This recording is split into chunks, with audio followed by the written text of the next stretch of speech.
Hi and welcome back to this channel. My name is Leah and on this channel I talk about all things off-grid living, homesteading and most importantly some of the grifters that are in this niche. Today I wanted to talk to you about probably one of the biggest homestead grifters on Instagram, and that is Gubba Homestead. I think anyone who consumes homesteading content on Instagram has probably seen Gubba before. That is not her real name, by the way, but I also couldn't find her real name, so I'll keep calling her Gubba, which is her nickname. Gubba has been posting homesteading content ever since she bought her homestead back in 2021, but it took her a little while to perfect the character that she puts on these days. The first time I saw her was with one of her infamous I'm a conspiracy theorist reel last year, back in 2024. But in case you are not familiar with Gubba, let's look at some of her most viral and or unhinged reels together. I'm a conspiracy theorist. Of course I think Taylor Swift is a clone and her music is used to control and manipulate the masses. I'm a conspiracy theorist. Of course I don't think the northern lights that we all saw in the sky were the real northern lights. Have you ever heard of HARP? She has quite a few of these, and this is just one of many. And I live among so many of similar type people that I'm no longer shocked by any type of conspiracy theory. When I now hear, oh yeah, what about those lines in the sky? That almost feels like a starter conspiracy. Yeah, I've just gotten desensitized over the last few years. But this is one of those reels that really put her on the map for a lot of people. Let's look at another one.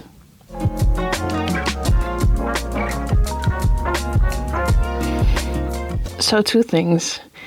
I find it so interesting how these anti-sunscreen people that are too many for my liking these days, they never advocate for other ways to prevent skin cancer.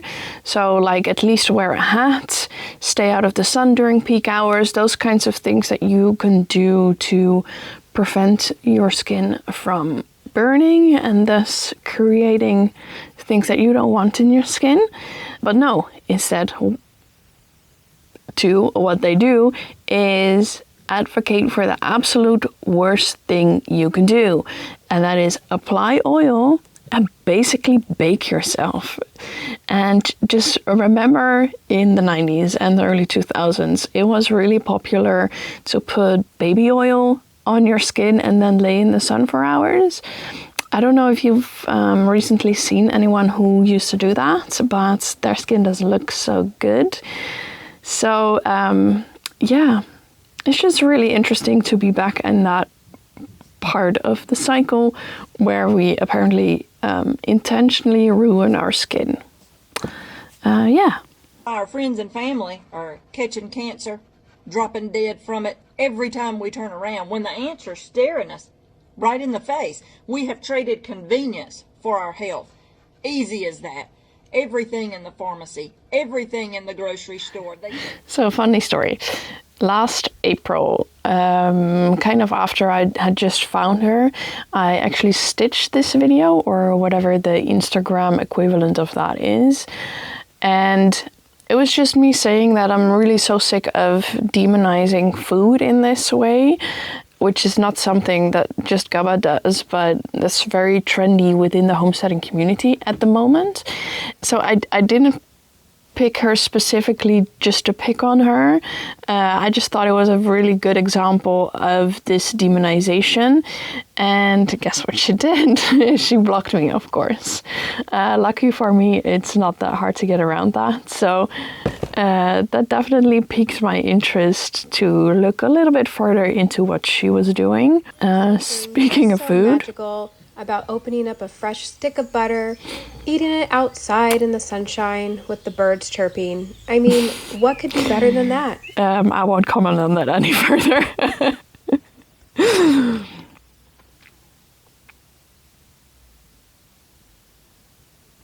So here we're getting into dangerous territory, I guess. I hope this goes without saying, but if you are allergic to bees, please don't keep bees. I keep bees myself, but I'm not allergic, so it's not that dangerous for me. But I think honey is one of those great things that is great for bartering. So why not just do that instead of putting yourself in danger like that? Yes, exposure therapy is a thing to deal with a bee allergy, but that should be done under the supervision from a professional, I think, because you can't control how many bees will sting you in a moment like this.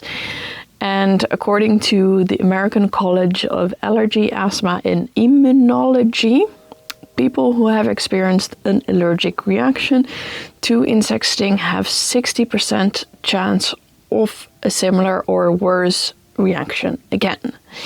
So she's basically playing a very dangerous game with herself to have bees and keep getting stung like this. But yeah, I'm not here to tell you what to do.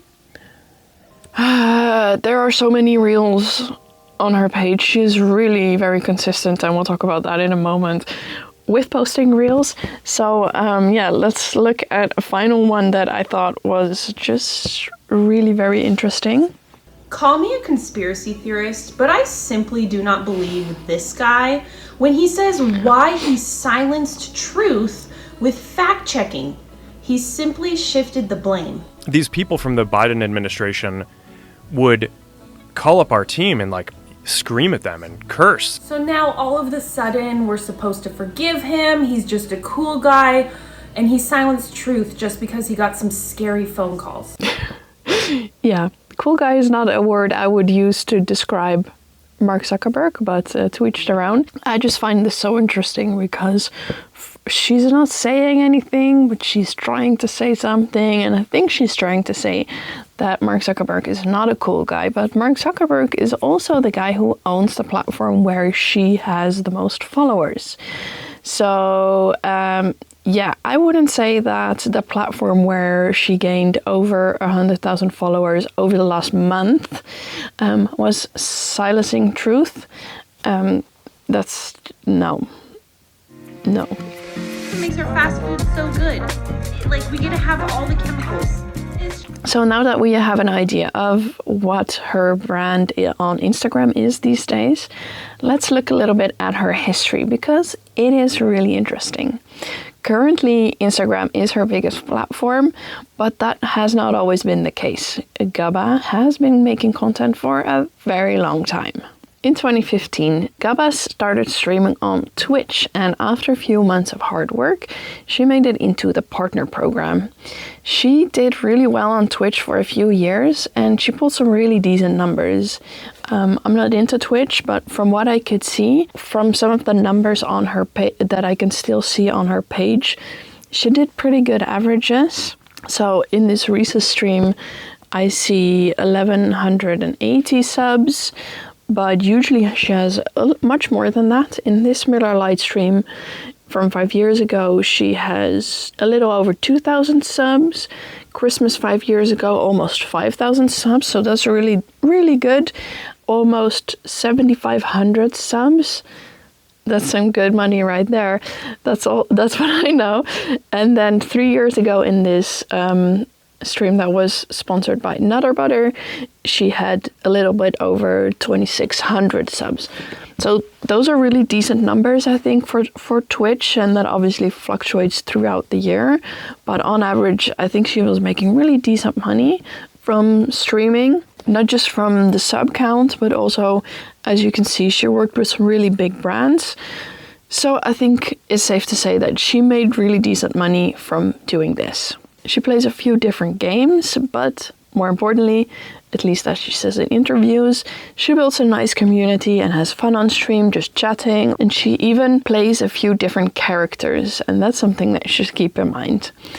All in all, as far as I can see now, just looking back with what is still online, she was pretty successful at this first step in her content creation career. In 2017, she even writes a book about being a Twitch streamer, and she titles it Gubba, Confessions of an American Streamer. I obviously did not read the book, but from the description we can still learn some interesting things. Reality set in during my first year at university.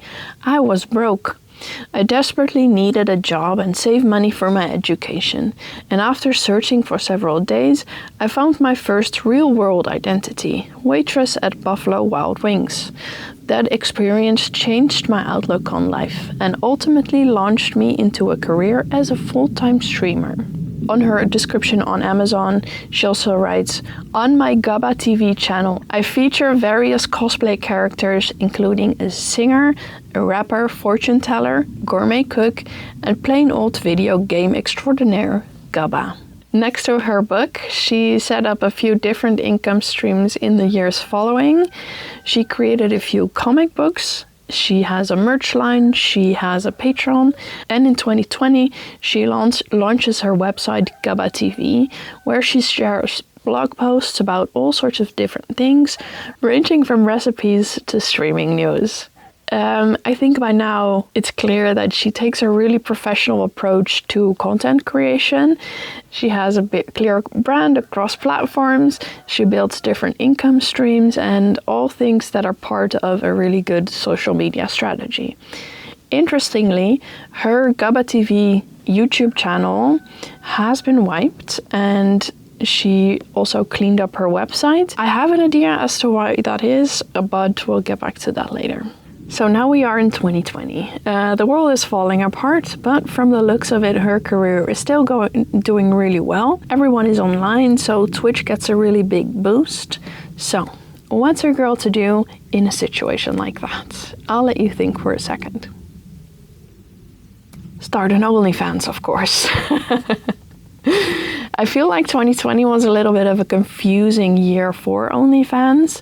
The platform saw an immense boost at the beginning of the year. I wonder why that was. It was very much a platform already, though, created or built up by spicy creators. But at the same time, it was also somehow still a platform where creators would share more personal things, but not necessarily that personal. In other words, it somehow still hadn't fully embraced the kind of platform that it was. In the summer of 2020, Gubba hops on this trend, like the strategist that she is. So let's have a look at her introduction video that is still on the OnlyFans YouTube page. Buddy, come on in, fill the seats, welcome. I've been waiting for this day. I love your captions on the OnlyFans. Thank you, I really try to bring the pictures to life through my captions and really describe what's going on. Hi everyone, it's Gubba. I'm a full-time Twitch streamer, author, artist, musician, and a comic book creator. Recently, I've struggled with finding a platform that allows me to share a more personal side of my life until I found OnlyFans. OnlyFans allows me to share exclusive content that I don't show anywhere else. P.S. It's not what you think, but I know you'll enjoy it. So I don't think that she ever shared any extra personal pictures, but I also obviously have no clue what she did post on there. I also don't know how many subs she had or how much money she made on there, but I do know that it's starting to look a little bit grifty. It's starting to become clear to me that she'll hop on trains to make a quick buck. So seeing this, I want you to think like a grifter. What is the next step that you would take to make money? I'll give you another moment. Make a course. It really is quite predictable. Last year, when I first saw her on Instagram and we had that little thing where she blocked me, and being the nosy bitch that I am, I already looked into her background a little bit more. In that search, I distinctly remember her selling an OnlyFans course. But now doing research for this video, over the last few weeks, I couldn't find it anymore. So I was almost thinking that I made it up, but also knowing my brain, I hold on to a lot of seemingly useless information. So I just hope that I didn't make it up. And then I remembered the Wayback Machine.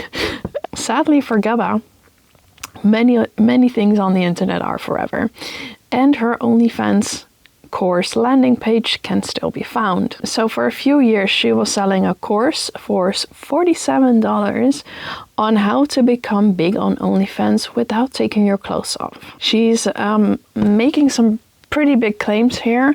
How to reach the top 1% of OnlyFans creators without exploiting yourself.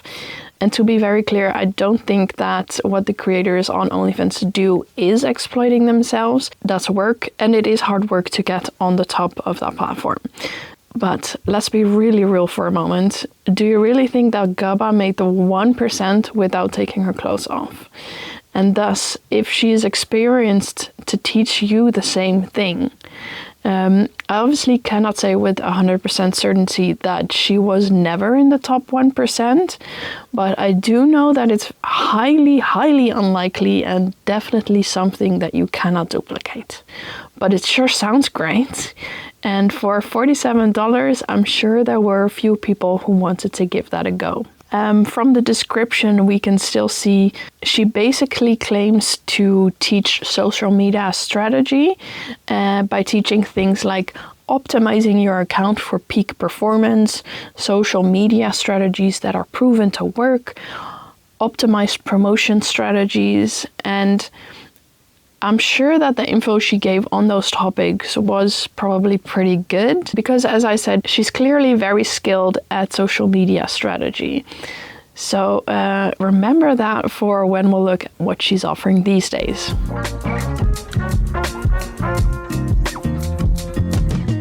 In 2021, I'm fairly certain Gubba buys a homestead. I think she's in Washington State, because I know she's from Seattle, but I could be mistaken. She never says it, and it doesn't really matter that much. She makes new accounts on YouTube and Instagram and maybe even TikTok for this new endeavor and starts posting on both platforms about her new homesteading adventures. She still looks the same as in her Twitch days, and she also keeps streaming for at least the first year. In a podcast that I found on YouTube from 2022, she talks about how she was still streaming and talking about keeping the two platforms separate. So the gaming side of her life and the homesteading side of her life, and the content that she creates for those two things. Her initial homesteading content is pretty basic in my opinion. She's gardening, i.e. weeding. She gets chickens and a milk cow, and she's figuring it out, and that's all good.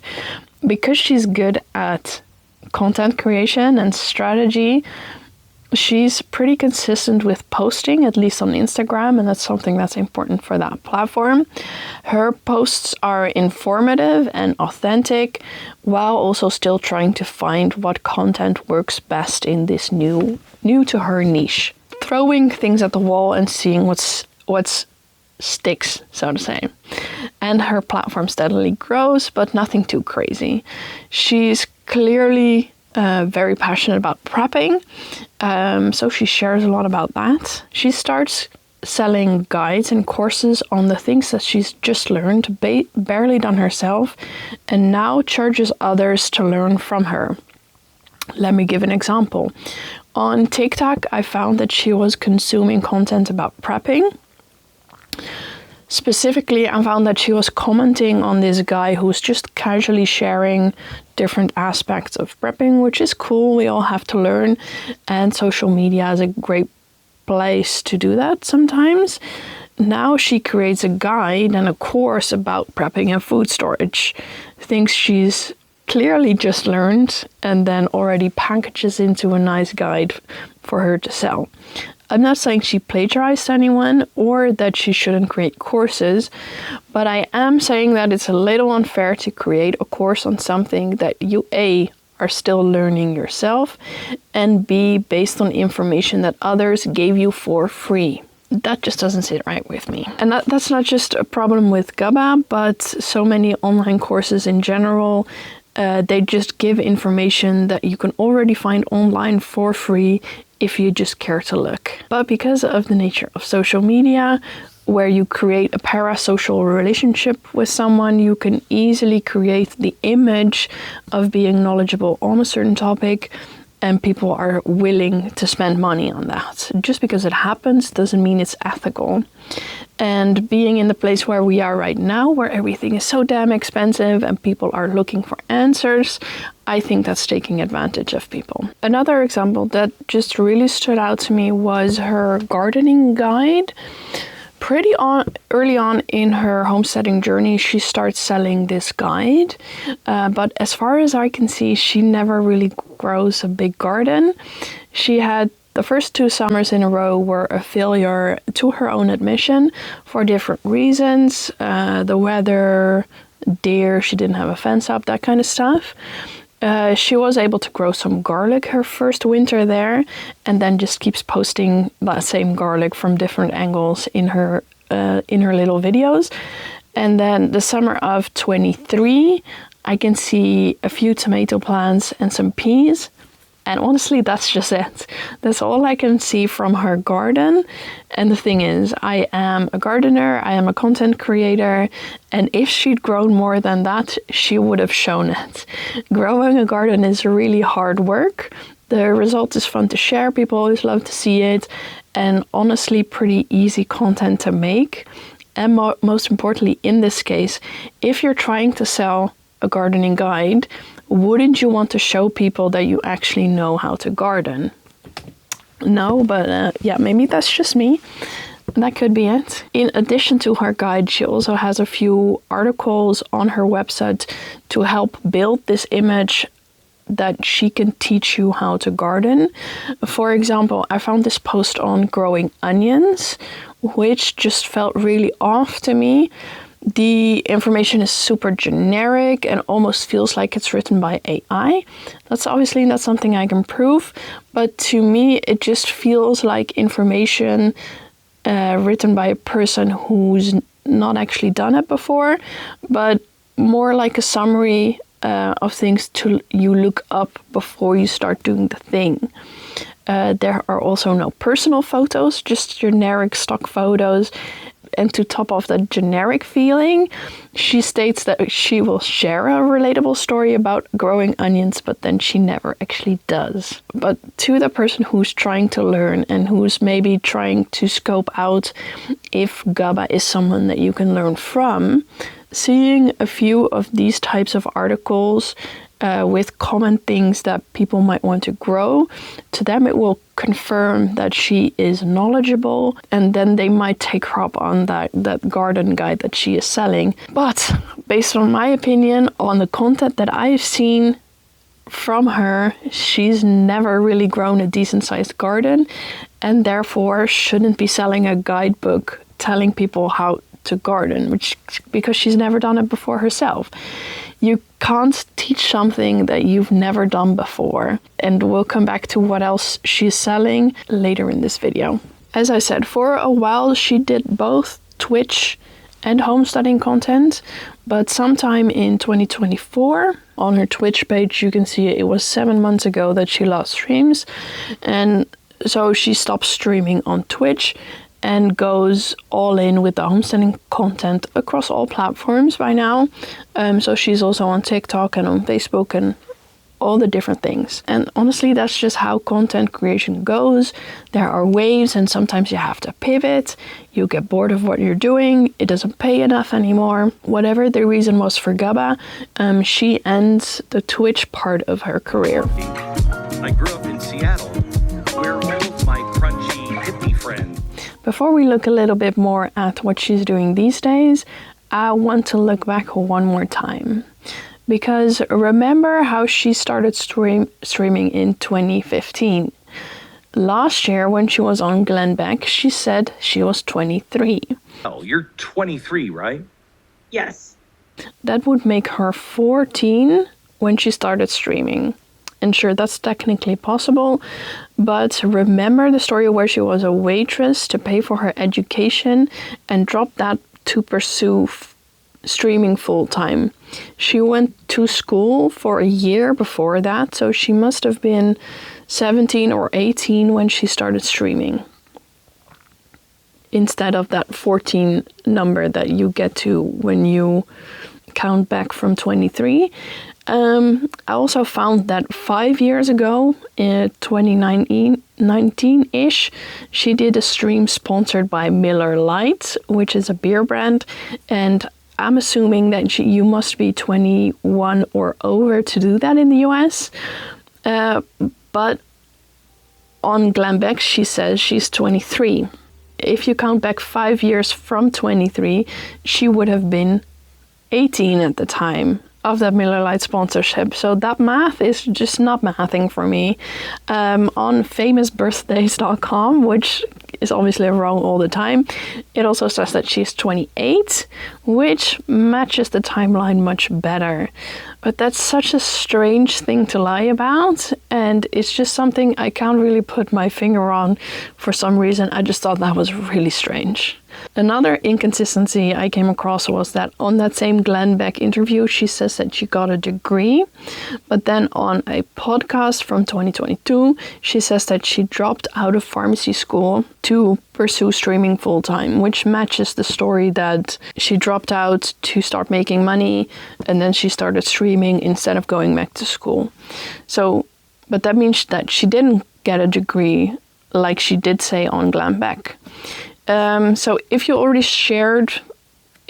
frequently shared online that you dropped out of school to make money, then quit your job to pursue streaming full time, why not just say that on Glam Beck? I don't understand.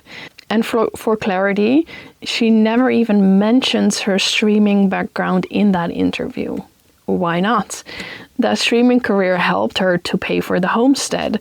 So why not be proud of that? Maybe it has something to do with the type of audience that watches Glam Beck and her current audience and the image that she wants to portray for that audience. Considering she scrubbed the whole Gubba TV YouTube channel, I don't think she wants her current audience to know about her past.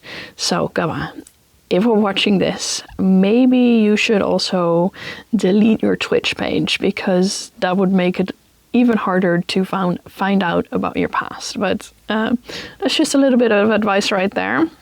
The final inconsistency it's not really an inconsistency, it's just really strange. She uses the word tradwife to describe herself, especially for this last year since it has been trending.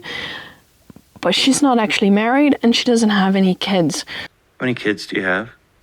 I don't have any. Don't have any yet. You are married, though? No. You're not married yet. You plan on being married and having kids? Yes. So, and I know that she believes these things because for years back she's had posts on really archaic, boring, old-fashioned generals.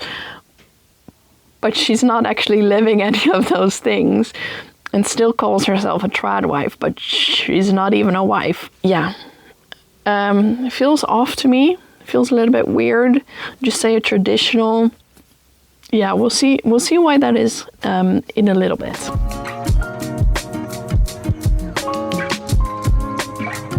Now I really want to get into her current content and why I think it is so harmful. Let's take the I'm a conspiracy theorist reels as an example. With these reels, she's doing a couple different things in my opinion. First, she's looking to go viral. Best way to do that these days is to do some extreme rage baiting with a tint of satire. So you make outlandish claims that could be satire, and by doing that, she's looking to cast a wide net of people. She wants this to go far. A group in that net will think, like, damn, this is insane. They get mad, they comment, that's great, that's engagement, the reel goes further, and possibly makes her more money from the Instagram fund. So that's all good.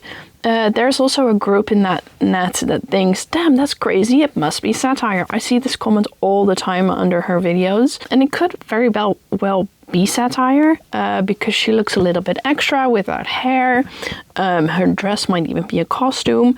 The claims are crazy. So you think nobody actually believes this, right? Maybe they even giggle a little bit, like, oh, that's so funny, and then they scroll away, but at least Gubba got the view, and that's all good. And with that, she could call it a day, make the internet a little bit mad, a little bit confused, make some money off of all those views, and go chill with her goats or something.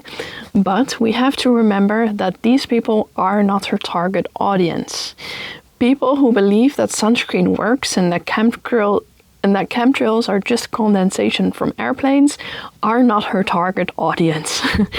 There's also a group in her net that agrees with what she is saying, and she's creating an in-group with them. They are the real target. Her reel normalizes their view.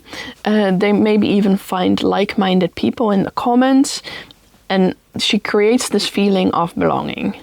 It is essentially the Homestead Tradwife equivalent of, it's just a joke, bro, it's just a joke. But we all know about those jokes is that they are not really just jokes. They are made to signal to those people who know the right language, the people that actually believe these things, that their views are normal and accepted in her space. With these reels, she gets a hook into those people. Maybe they only believe a few things of what she's saying, but they keep following and they keep getting exposed to new theories. This creates an image of Gubba as a trustworthy person, a knowledgeable person, someone that they can learn from. A parasocial friend, maybe even, someone they can finally relate to if they don't have that type of person in their real life. And also someone who is already living the type of life that they now aspire to live. So one of the questions I had looking at her content is, does she actually believe the thing that she says? I'm sure she believes in some of the things and not in others. There's no way to know for sure. And honestly, it doesn't really matter, because there are people out there who do, and she's using that connection that is automatically created when sharing a niche belief, and she's using that connection to sell people stuff. And this is what I mean when Tess says she's really smart. She's really damn good at social media strategy. As I said before, one of the reasons I wanted to talk about Gubba is because she's a perfect example of the grifter funnel. As I discussed, she's done this before on Twitch and all the different income avenues that she explored back then. And she now does this on the homesteading trend and that wave. And she does homestead. I'm sure she believes all those things, but it's not about that. It's about the image that she creates on social media. So here are some of the recent trends she's talked about.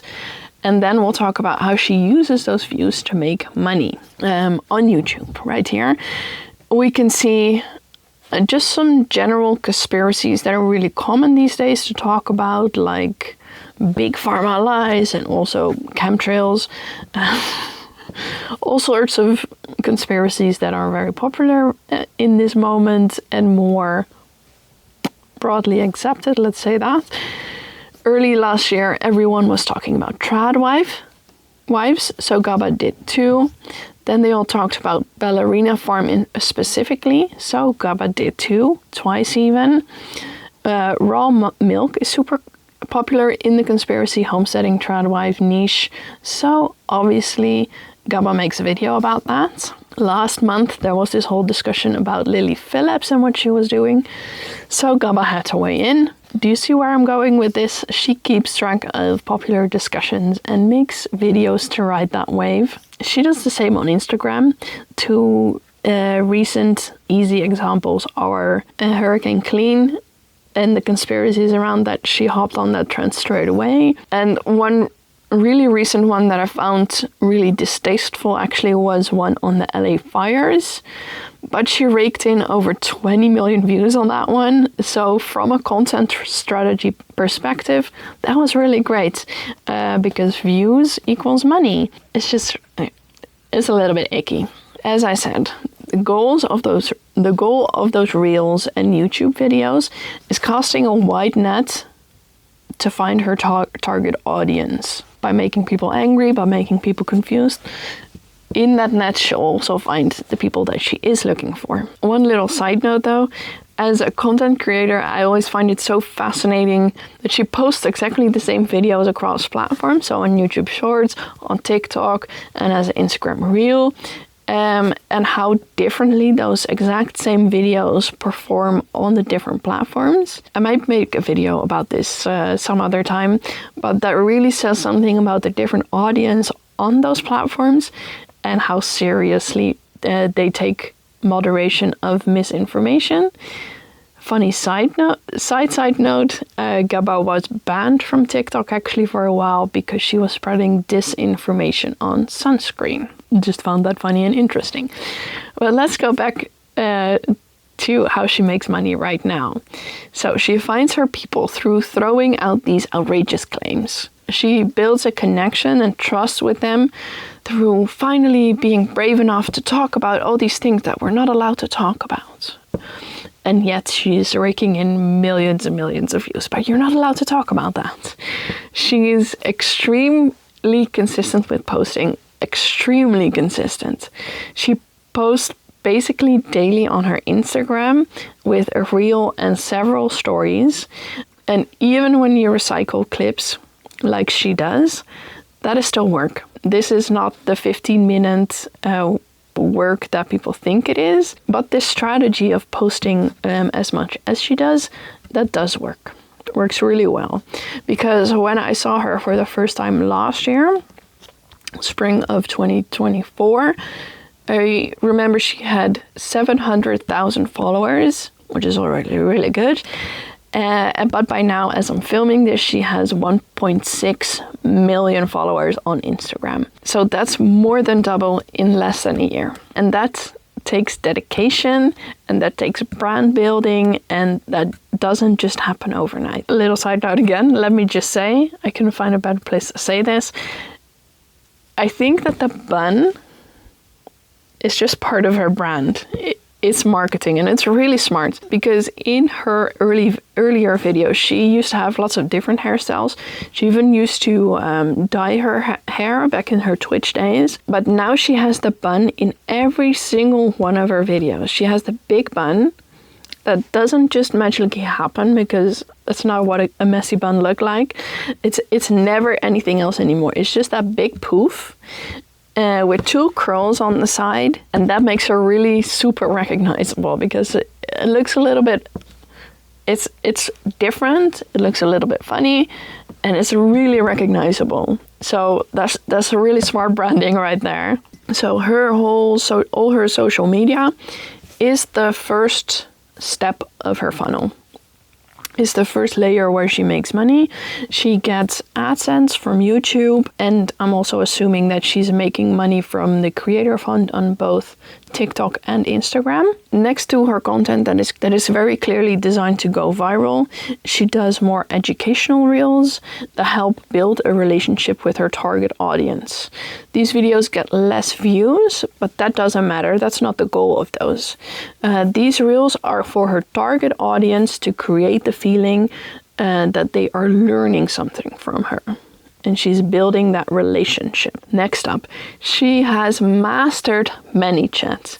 ManyChat is that function where you get to comment a certain word and you automatically get a message from the creator with the link that they have selected. This option has honestly been revolutionary for selling products online. So of course Gubba uses that, which in itself is not a bad thing, but where it starts to get iffy for me is when the products are overpriced and marketed through fear tactics. For example, look at these scary things that they put in our cosmetics. Better comment tallow to learn more. Then you obviously send a link. You get a link to her shop where she sells tallow for the discounted price of $29 for 2 ounces. She obviously does that thing where you cross out the old price, but it's always crossed out, so she never actually sells it at that price. You're not actually getting a discount. $29 though is still pretty steep for 2 ounces of tallow.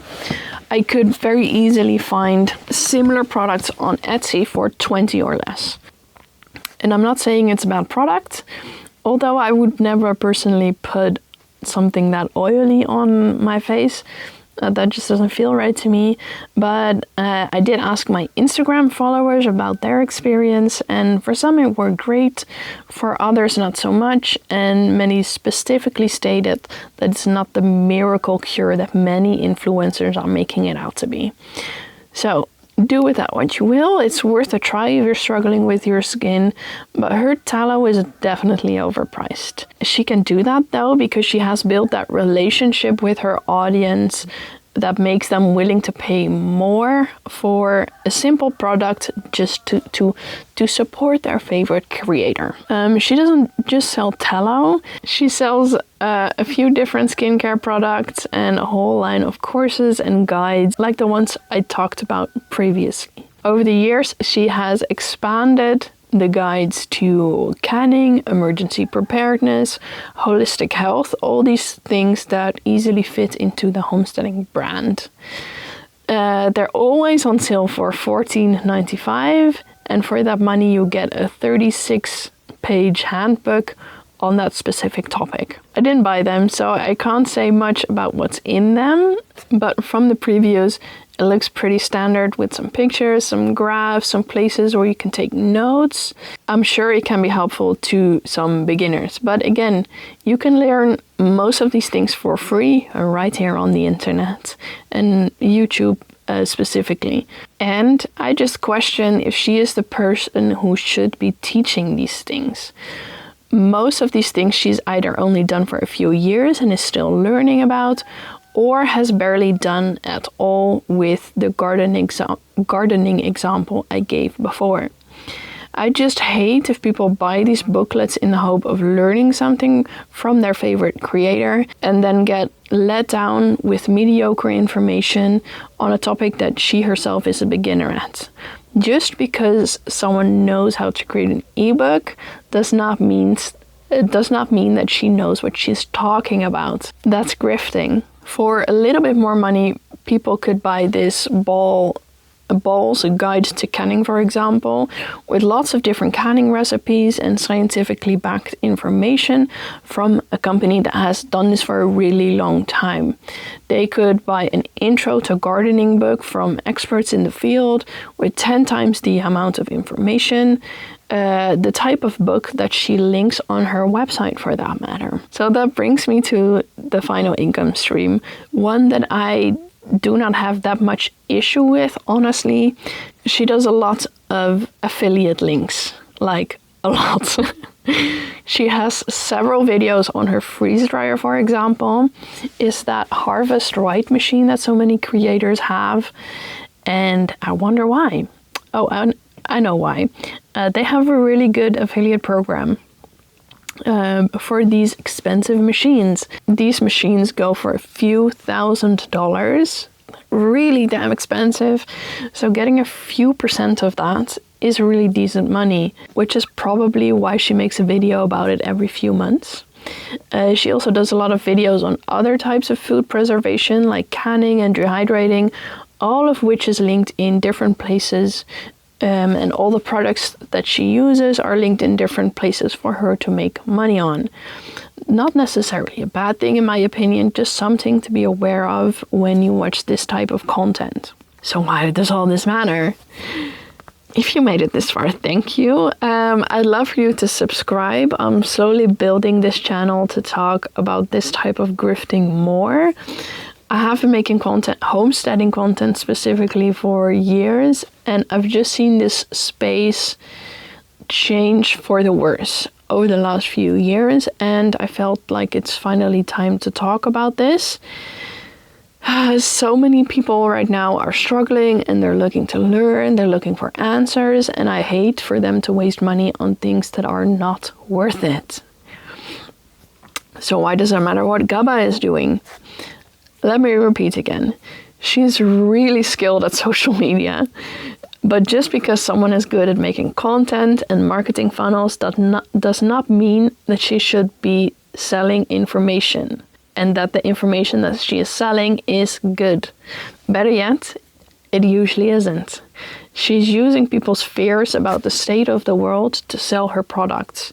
And then on top of that, she's spreading disinformation about some really serious things, like sunscreen, which is why she got banned from TikTok. I could make a whole other video just talking about that, but this video is already getting pretty long, and debunking misinformation and disinformation is not the goal of this video. The goal of this video was to show you the mechanism of how her content works and how it works to make her money. To show you that she has done this before in a different niche on Twitch, and that she's now trying to hide that, in my opinion. And to show that she has no business selling a gardening guide if the only thing she's ever grown is some berries and some garlic. So that's all I wanted to share with you today. If you'd like to see more of this content, don't forget to subscribe. And if there is something that you think that I need to see, that might be a good topic for a video in the realm of homesteading, grifters, and that space in general. You can find a link to my Instagram as well as my email address in the description box down below.